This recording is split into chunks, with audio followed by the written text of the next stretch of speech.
सद्वृत्तैः समलंकृता रसवती आकाशवाणी प्रिया कम no कर्षति माननीयमनुजं गीर्वाणवाणी प्रियम्। वार्तां सन्तनुते रवौ बहुविधां साप्ताहिकीं याधुना सेवन्तां कवयो बुधाः सहृदयास्तां प्रार्थये साधना। स्वागतम् अत्र भवतां संस्कृतानुरागिणां श्रोतॄणाम् आकाशवाण्याः संस्कृत साप्ताहिकी कार्यक्रमेऽस्मिन्। संस्कृत साप्ताहिक कार्यक्रमस्य नूतनम् अङ्कम् आदाय अद्य भवतीनां च मनोरञ्जनार्था उपस्थिता इयं कार्यक्रम प्रस्तोत्री साधना शर्मा। प्रियाः श्रोतारः, सुन्दरेण कार्यक्रमस्य प्रारम्भं कुर्मः। सुभाषितं गायति मम सहयोगी पुनीत त्रिपाठी। शृणुमः तावत्।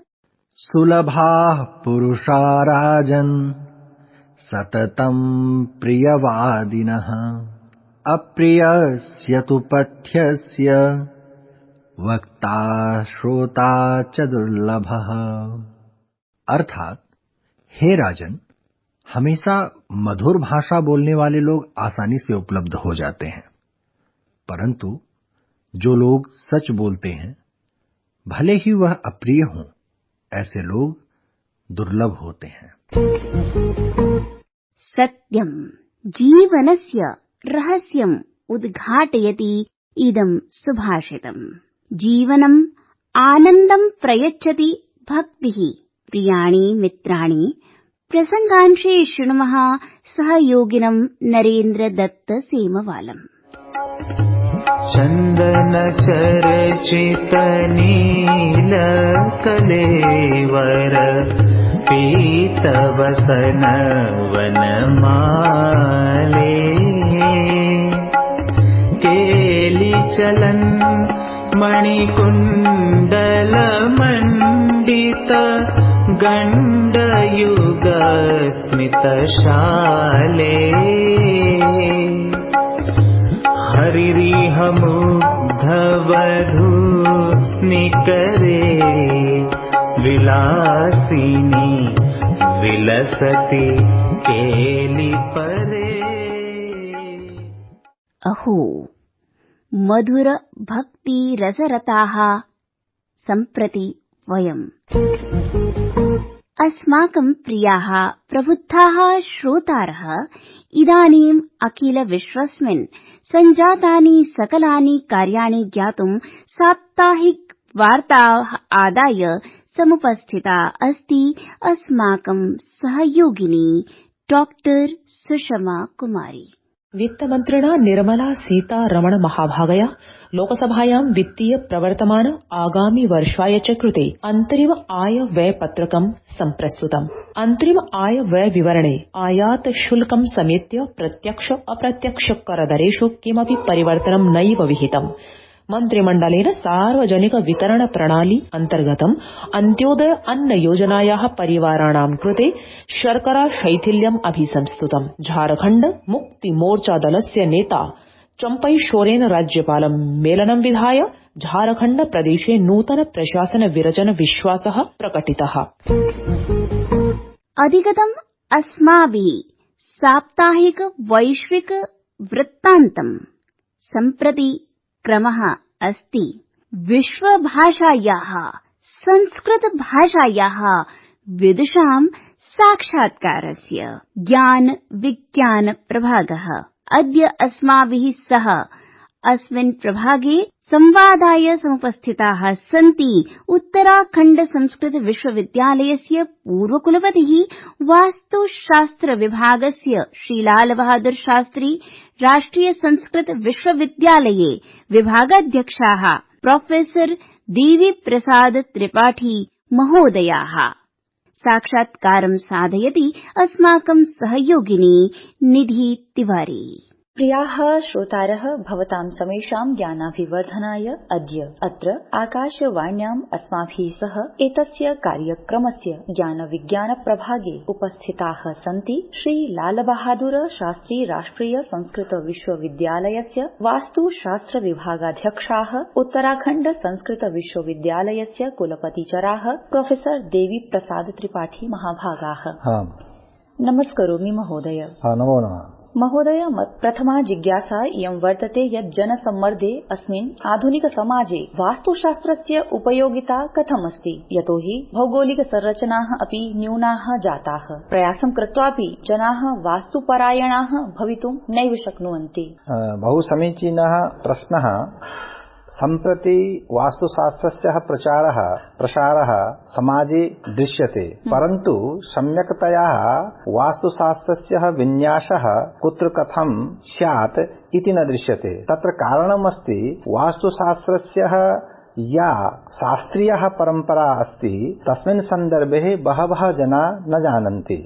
केवलं ते आपणे ये साम्प्रतिकः वास्तुशास्त्रिणः सन्ति ते यत् कथयन्ति तम् अनुसृत्य एव जनाः स्वीकुर्वन्ति।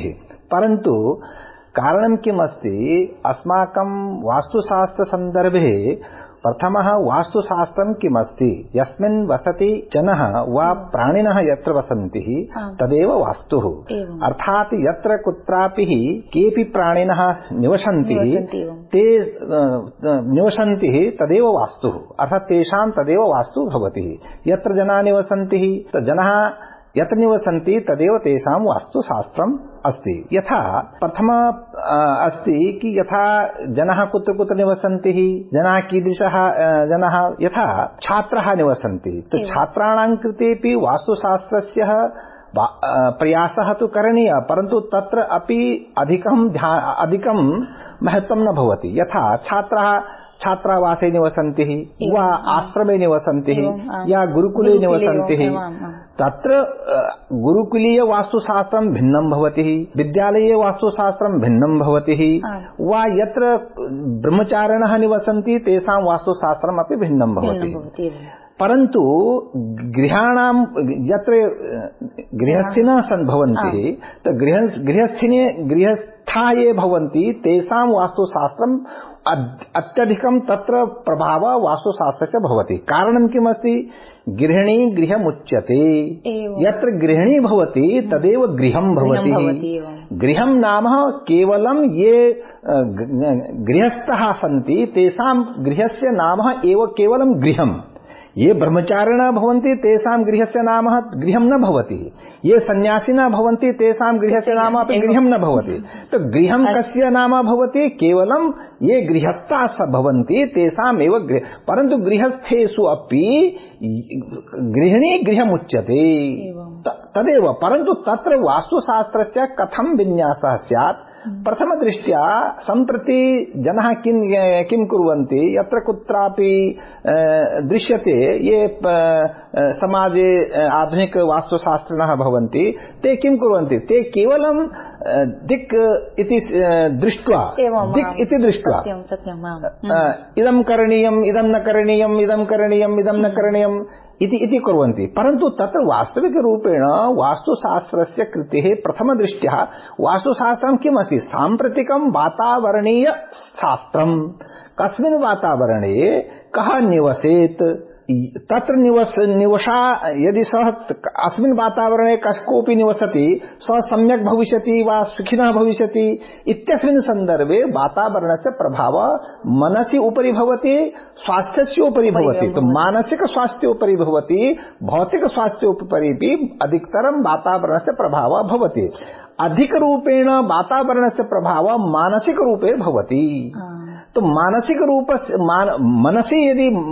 रूपे यदि विचलनं यदि भवति तर्हि सर्वाधिकं आधि भवति, आधि व्याधि, आधि भवति मानसिकः, व्याधि भवति शारीरिकः। एवं स्वस्थ मस्तिष्के स्वस्थं शरीरं, तो स्वस्थ मस्तिष्के एव स्वस्थ शरीर, स्वस्थ शरीरे एव स्वस्थ मस्तिष्कः भवति। अर्थात् कारणं किं तत्र भवति, प्रथमदृष्ट्या भौतिकम् आवश्यकं भवति, भौतिके एव अभौतिकं निवसति। तो मानवः कीदृशः भवति, मानवः भवति भौतिकः अभौतिकोऽपि वा। तो अभौतिकः मानवः जीवात्मा, जीवः कः, अभौतिकः, भौतिकः कः, भौतिकं शरीरं।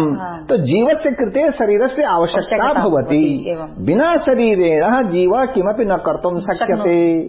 शरीरस्य, तो जीवस्य कृते शरीरस्य आवश्यकता, शरीरस्य कृते आवासस्य आवश्यकता। तो तर्हि तत्र त्रयाणां सम्बन्धः भवति, जीवः, शरीरम्, आवासः।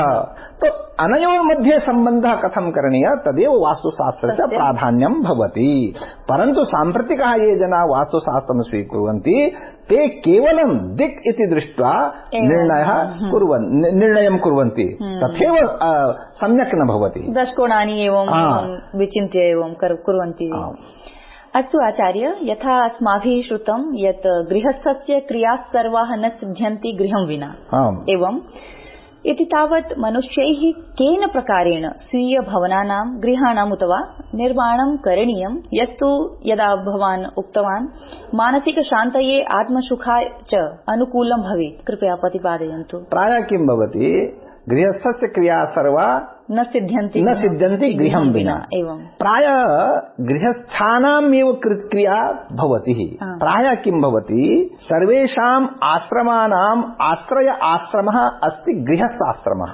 गृहस्थाश्रमे सर्वेषाम् आश्रमाणाम् आश्रयः समीचीनम्। कोऽपि आश्रमः एतादृशः न भवति यत्र तेषां सर्वेषाम् आश्रय गृहस्थाश्रमः भवति। एवं तो गृहस्थे एव तत्र कारणं भवति।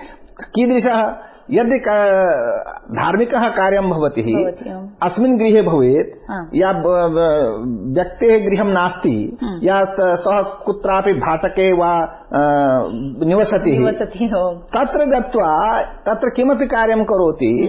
कारणं किम् अस्ति, किमपि कार्यं, यथा मानवः किमपि करोति, शुभम् अशुभं वा, एवं यदि शुभं कार्यं करोति तो शुभ कार्यस्य फलं कुत्र गच्छति, शरीरं भूमौ गच्छति। सदा सर्वदा किं भवति, शुभ कार्यम् अशुभ कार्यम्, अनयोः द्वयोः फलं भूमौ प्रति गच्छति। अनेन संसाने गत्वा केऽपि जनाः तत्र शान्तिरूपेण न तिष्ठन्ति, विचलनं तत्र भवति। कारणं किं भवति, तत् अशुभ क्रिया इति भवति। परन्तु देवालये सर्वे जनाः स्वस्तिनः भवन्ति, सुखिनः तत्र तिष्ठन्ति। कारणं किमस्ति, तत्र धनात्मकं वा तत्र शुभ कार्यं भवति, तत्र फलं शुभम्। अनेन कारणम् अनेन किं भवति, यत्र कुत्रापि अशुभ कार्यं यदि भवति चेत् तत्र शुभम् अग्रे स्यात्। किं कुर्वन्ति, तत्र यज्ञादिकं जनाः कुर्वन्ति, तदनन्तरम् एव तत्र शुभकार्यं भवितुं शक्यते, अन्यथा तत्र शुभकार्यं न भवितुं शक्यते। अनेन कारणेन यत्र कुत्रापि यदि गृहे शुभकार्याणि भवन्ति, गृहे यः जनः तत्र निवसति, प्रतिदिनं तत्र सन्ध्यावन्दनादिकं कार्यं करोति, प्रतिदिनं तत्र दानं ददाति, प्रतिदिनं तत्र शुभकार्यं करोति, तस्य स्वभावोऽपि शुभः अस्ति, तस्य तपस्या अस्ति, तर्हि स्वाध्यायः तत्र करोति, तत्र निरन्तरं तत्र शुभकार्याणि भवन्ति। तेषां सर्वेषां कार्याणां फलं मनसि तु आगच्छत्येव, परन्तु भूमौ प्रति अपि गच्छन्ति। अनेन एव जनाः किं कथयन्ति, अस्य दोषः नास्ति। कस्य दोषः अस्ति, भूमेः दोषः अस्ति। यथा श्रवणकुमारं प्रति अपि गच्छति, जनाः कथयन्ति कि श्रवणकुमारेण स्वमातुः पित्रोः सेवा करोति, परन्तु अन्यदेशं प्रति यदि गच्छति तर्हि सः त्यक्त्वा अग्रे गच्छति।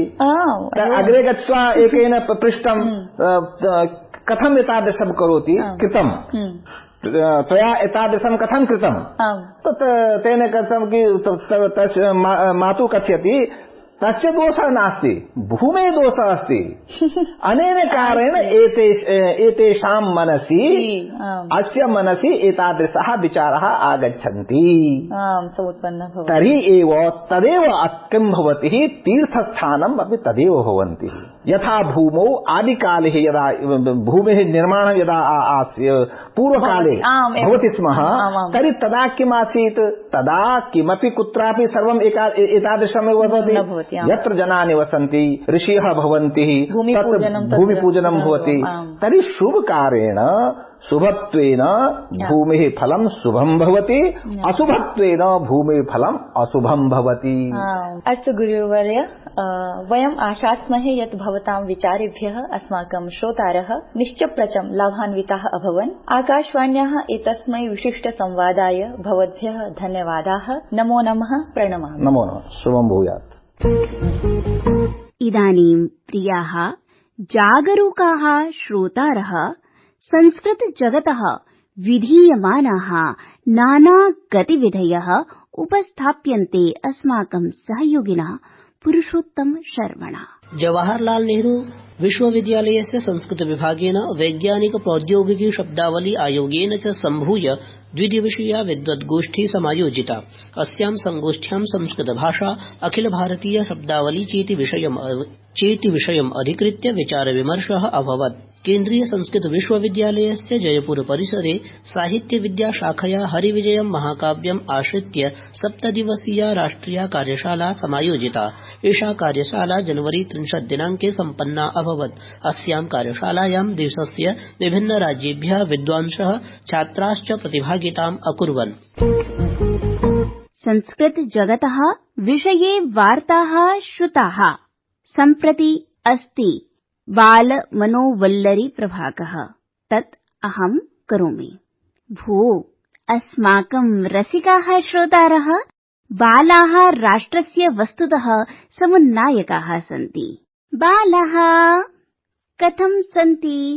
इदानीं ऋतोः परिवर्तनं भवति, अतः इदानीम् अहम् एकां कवितां श्रावयामि। कवितायाः शीर्षकः वर्तते कुत्र त्वं गच्छसि। कुत्र त्वं गच्छसि, उद्यानं गच्छामि। कुत्र त्वं गच्छसि, तत्र किं पश्यसि। पुष्पवाटिकां पश्यामि, दृष्ट्वा किं करोषि। भ्रमणं करोमि, तेन किं जायते। आरोग्यं वर्धते। इदानीं क्रमः अस्ति एकं भारतं श्रेष्ठं भारतम्। अस्मिन् प्रभागे संस्कृत, हिन्दी, भारतीय भाषायां च भाषात्रयीम् अवलम्ब्य 5 वाक्यानि ज्ञापयति अस्माकं सहयोगिनी मुदिता वेतालः। प्रथमं वाक्यमस्ति, अस्माकं संविधानेन अस्मभ्यं 6 मौलिकाधिकाराः प्रदत्ताः। पहला वाक्य है, हमारे संविधान ने हमें 6 मौलिक अधिकार दिए हैं।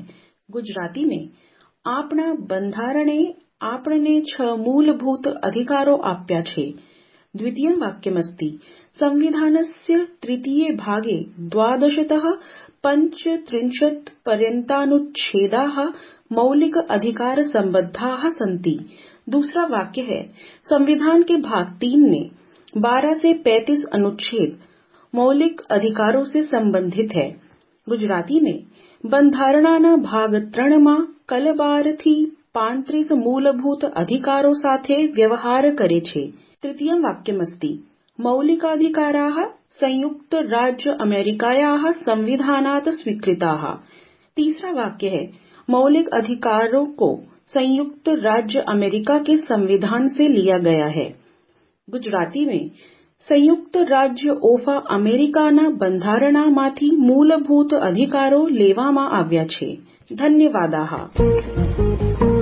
समागता अस्ति अवसानवेला। अयि सुहृद्वर्याः, प्रियाः श्रोतारः, भवन्तः कार्यक्रमस्य सम्बद्धान् अनुभवान् अस्मभ्यम् ईमेल माध्यमेन प्रेषयितुम् अर्हन्ति। अस्माकं ईमेल सङ्केतः वर्तते sanskritasaptahiki@gmail.com। आगामिनि सप्ताहे अस्मिन् एव समये नूतनम् अङ्कम् आदाय पुनः उपस्थापयिष्यामः। तावत्पर्यन्तं सर्वेभ्यः सादरम् अभिवादनम्।